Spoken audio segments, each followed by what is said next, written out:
સુરત શહેરમાં કેન્દ્રીય મંત્રી સી.આર. પાટીલની અધ્યક્ષતામાં ચૂંટણી પ્રચારના શ્રી ગણેશ કરવામાં આવી રહ્યા છે। પીપલોદ કારગિલ ચોક ખાતે 120 બેઠકના ઉમેદવારો સાથે જન સંકલ્પ કાર્યક્રમ યોજાયો। ભાજપના તમામ ઉમેદવારોને જન સેવા સંકલ્પ લેવામાં આવશે। કાર્યક્રમમાં વિધાનસભાના ઉપાધ્યક્ષ પૂર્ણેશ મોદી, ધારાસભ્યો મોટી સંખ્યામાં ઉપસ્થિત રહ્યા। કાર્યકર્તાઓ પણ મોટી સંખ્યામાં ઉમટ્યા છે। સુરતથી આ તસવીરો આવી રહી છે। જન સેવા સંકલ્પ સાથે ભારતીય જનતા પાર્ટીએ પ્રચારના શ્રી ગણેશ કર્યા છે। સ્થાનિક સ્વરાજની ચૂંટણીમાં કેસરીઓ લહેરાય તેના માટે તમામ પ્રયત્નો આજથી શરૂ થઈ ચૂક્યા છે। વધુ માહિતી મેળવીએ સુરતથી સંવાદદાતા કીર્તેશ પટેલ જોડાયા છે। કીર્તેશ, હવે કઈ રીતે એક કાર્યકર્તા છે એ જનતા સુધી પહોંચશે?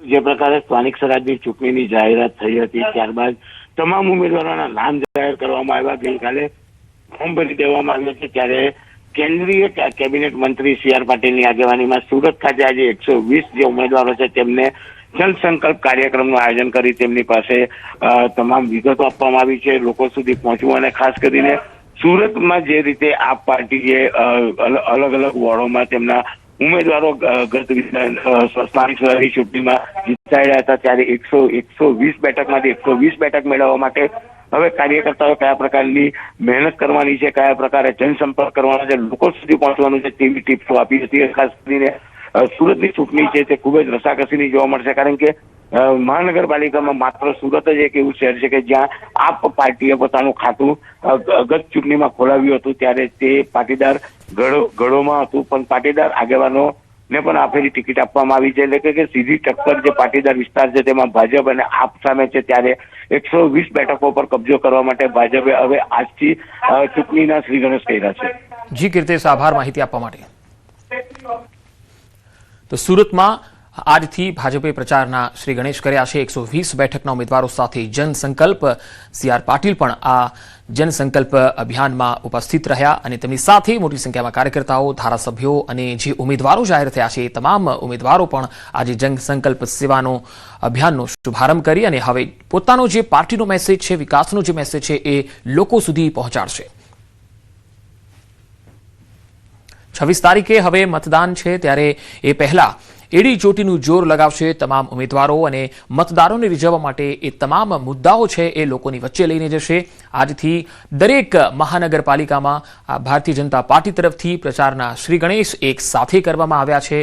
વડોદરા, સુરત, અમદાવાદ, રાજકોટ તમામ જે મહાનગરપાલિકાઓ છે ત્યાં આજથી પ્રચારના શ્રી ગણેશ કર્યા છે। જન સેવા સંકલ્પ નામ આપવામાં આવ્યું છે અને એક સાથે આ પ્રચારનો શુભારંભ આજથી થઈ ચૂક્યો છે। તો સુરત અને અમદાવાદ બે અલગ અલગ તસવીરો આપને બતાવી રહ્યા છીએ। અમદાવાદમાં તમે જોઈ શકો છો કે અહીં પણ મોટી સંખ્યામાં જે કાર્યકર્તાઓ છે તેઓ ઉમટ્યા છે। તો સુરતમાં બીજી તસવીર તમે જોઈ શકો છો। અમદાવાદમાં સીએમ ભૂપેન્દ્ર પટેલ ઉપસ્થિત રહી અને જે કાર્યકર્તાઓ છે તેમાં પ્રચારના શ્રી ગણેશ કર્યા હતા। સાથે સાથે જે ઉમેદવારો છે અમદાવાદ મહાનગરપાલિકાના ભારતીય જનતા પાર્ટીના એ તમામ ઉમેદવારોએ પણ જનસેવા સંકલ્પનો શુભારંભ કરી અને લોકોની સેવા કરવાનો સંકલ્પ લીધો અને આજથી પ્રચારના શ્રી ગણેશ પણ કરશે। તો ત્રણ હવે તસવીરો આવી રહી છે અમદાવાદ, સુરત અને રાજકોટ। રાજકોટ ખાતે ભાજપના પ્રદેશ અધ્યક્ષ જગદીશ વિશ્વકર્મા પહોંચી ગયા છે અને તેઓ થોડી જ વારમાં સભા પણ સંબોધવાના છે। તો બીજી તસવીર સુરતથી આપ જોઈ રહ્યા છો કે જ્યાં કેન્દ્રીય મંત્રી સી.આર. પાટીલ ઉપસ્થિત છે અને તેમણે જનસેવા સંકલ્પ અભિયાનનો શુભારંભ કરાવ્યો। અને પહેલી તસવીરમાં તમે જોઈ શકો છો અમદાવાદથી આ તસવીર છે જ્યાં અમદાવાદમાં સીએમ ભૂપેન્દ્ર પટેલ ઉપસ્થિત રહ્યા અને મોટી સંખ્યામાં કાર્યકર્તાઓને મેસેજ પણ આપ્યો।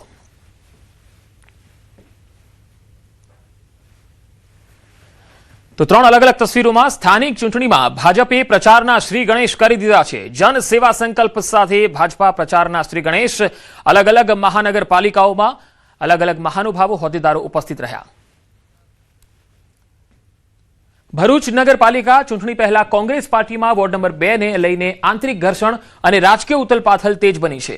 અગાઉ ઉમેદવારી નોંધાવનાર કુતુબુદ્દીન ઉર્ફે કરણ અને રાજ વસાવાના ફોર્મ પાર્ટી દ્વારા અચાનક રદ કરાતા સ્થાનિક સ્તરે ભારે ચર્ચાઓ જાગી। આ વચ્ચે પૂર્વ વિરોધ પક્ષના નેતા શમસાદ અલી સૈયદ અને હેમેન્દ્ર કોઠીવાલાની એન્ટ્રી થઈ છે। કોંગ્રેસ પાર્ટીએ નવા મેન્ડેટ આપતા રાજકીય સમીકરણોમાં મોટો ફેરફાર આવ્યો છે, જેનાથી કોંગ્રેસમાં અસંતોષ વધવાની શક્યતા છે। વિરોધી પક્ષો, ખાસ કરીને ભાજપ માટે આ પરિસ્થિતિ રાજકીય રીતે લાભદાયી બની શકે છે, પરંતુ પરિણામો ચૂંટણી પહેલા ભરૂચની રાજનીતિ વધુ ગરમાઈ શકે છે। કે શમશાદ અલી સૈયદ એ કોંગ્રેસનું ખૂન છે અને કોંગ્રેસનું ખૂન સદાકાળ રહેવાનું છે. મારા પાર્ટીનો આદેશ સર આંખો પર, શહેર કોંગ્રેસ સમિતિનો ઓર્ડર સર આંખો પર, એટલે વધુ વિગતમાં તમને નહીં કહી શકું, પણ પાર્ટી મારા માટે સર્વોપરી છે. આજે પણ ને આવતીકાલે પણ હું કોંગ્રેસનું ખૂન છું ને કોંગ્રેસનું ખૂન રહીશ. પણ તપાસ કરતા દરમિયાન એવું ખબર પડી કે ભાઈ 6 ફોર્મ કોંગ્રેસ પાર્ટીના હતા ને મેન્ડેટ પર કોંગ્રેસ પાર્ટીના હતા. જ્યારે મને કોંગ્રેસે પોતાનો મેન્ડેટ આપેલો હોય વોર્ડ નંબર 2 માં સામાન્ય સીટના ઉપર, તો બીજા મેન્ડેટ ક્યાંથી આવ્યો એક પ્રશ્નનો વિષય છે. અને એ મેન્ડેટ સાચા છે કે જૂઠા છે એ તપાસનો વિષય છે. અને હું ભરૂચ શહેર કોંગ્રેસ અને જિલ્લા કોંગ્રેસ પાસેથી હું એક એવી આશા રાખું છું કે મને આનું સ્પષ્ટ ચિત્ર બતાવે. સુરત મનપા ચૂંટણીમાં ભાજપની ટિકિટ ફાળવણીમાં નારાજગી જોવા મળી. શહેર ભાજપ મંત્રી બિપિન પટેલ ટિકિટ ન મળતા નારાજ જોવા મળ્યા. સોશિયલ મીડિયા પર જાતિવાદને વંદન લખીને રોષ ઠાલવ્યો, જે કાર્યકર્તાઓમાં ભારે ચર્ચા પણ જગાવી રહ્યો છે.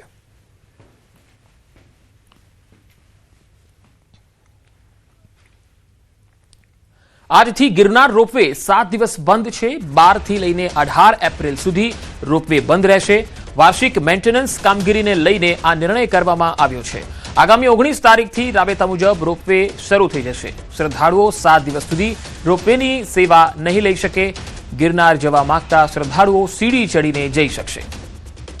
તો આજથી 18 એપ્રિલ સુધી રોપવે સેવા બંધ રહેશે. મેન્ટેનન્સની કામગીરીના કારણે આ 7 દિવસ સુધી રોપવે સેવા બંધ રહેશે. જે લોકો જૂનાગઢ ગિરનારની મજા લેવા માટે આવી રહ્યા છે, પ્રવાસીઓ આવી રહ્યા છે, તેમના માટે 7 દિવસ રોપવેની સર્વિસ બંધ રહેશે. અગર તેઓ ચાહે તો તેઓ ગિરનાર પર ચડીને ચાલીને જઈ શકે છે, પરંતુ રોપવેથી નહીં જઈ શકે. વધુ માહિતી મેળવીએ જૂનાગઢથી સંવાદદાતા અમાર બખાઈ જોડાયા છે. અમાર ગિરનાર રોપવે 7 દિવસ બંધ, શું વધુ માહિતી? પંકજ, ચોક્કસ કે જે રીતે વાર્ષિક મેન્ટેનન્સની કામગીરીને લઈને રોપવે સેવા છે તે આજથી બંધ કરી દેવામાં આવી છે.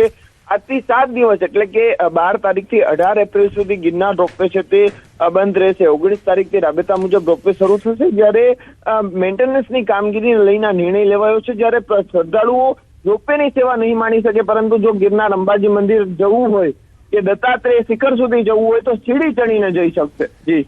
જી અમારા આભાર માહિતી આપવા માટે. અમદાવાદમાં અસામાજિક તત્વોનો આતંકનો એક વિડીયો સામે આવ્યો છે. વટવામાં 4 માળિયા ખાતે અસામાજિક તત્વો બેફામ બન્યા. આ તસવીરોમાં તમે જોઈ શકો છો. અહીંયા જાહેર રોડ પર અસામાજિક તત્વો ગાડી પાર્ક કરે છે, પછી ધમકી આપે છે અને હાથમાં તલવાર પણ બતાવે છે. અને ધમકી કેમ આપી રહ્યા છે તેને લઈને હજુ સામે નથી આવી શક્યું સ્પષ્ટ કારણ, પરંતુ માનવામાં આવી રહ્યું છે કે અંગત અદાવતમાં તેમણે ધમકી આપી હોઈ શકે છે. વટવા પોલીસ હાલ આ સમગ્ર વિડીયોને લઈને તપાસ કરી રહી છે. અસામાજિક તત્વોએ પોલીસને ખુલ્લો પડકાર ફેંક્યો છે કે તેઓ કેટલી હદે બેફામ અને થાય તે કરી લો એ પ્રકારની તેમની વાણી વર્તન અને વાણી વિલાસ દેખાઈ રહ્યો છે.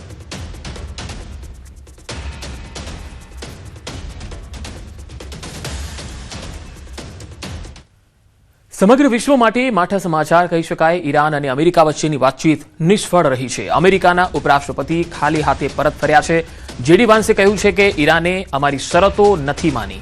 ઈરાન અને અમેરિકા યુદ્ધ અને હોર્મુઝ સ્ટ્રેટ બંધ થવાથી તેલ ગેસના સંકટ જેવી સ્થિતિ ઊભી થઈ હતી, જેને લઈને અમેરિકા અને ઈરાનના પ્રતિનિધિઓ પાકિસ્તાનની રાજધાની ઇસ્લામાબાદ પહોંચ્યા હતા. અહેવાલો સૂચવે છે કે વાટાઘાટોના પ્રથમ રાઉન્ડમાં કોઈ નક્કર પરિણામ મળ્યું નથી, કારણ કે અમેરિકા અને ઈરાન બંને પોતપોતાની માંગણીઓ પર અડગ રહ્યા છે. શાંતિ મંત્રણાની સ્થિતિ સ્પષ્ટ કરવા અમેરિકન ઉપરાષ્ટ્રપતિ જેડી વાન્સે પ્રેસ કોન્ફરન્સ યોજી. તેમણે કહ્યું કે અત્યાર સુધી કોઈ કરાર નથી થયો. જેડી વાન્સની આ સ્પષ્ટતા બાદ વિશ્વમાં ફરીથી શાંતિ સ્થાપિત કરવાની આશા નિરાશામાં ફેરવાઈ ગઈ. ઇસ્લામાબાદમાં મીડિયાને સંબોધતા જેડી વાન્સે જણાવ્યું કે ખરાબ સમાચાર એ છે કે અમે કોઈ કરાર સુધી પહોંચી શક્યા નથી. મારું માનવું છે કે આ અમેરિકા કરતા ઈરાન માટે ખરાબ સમાચાર છે.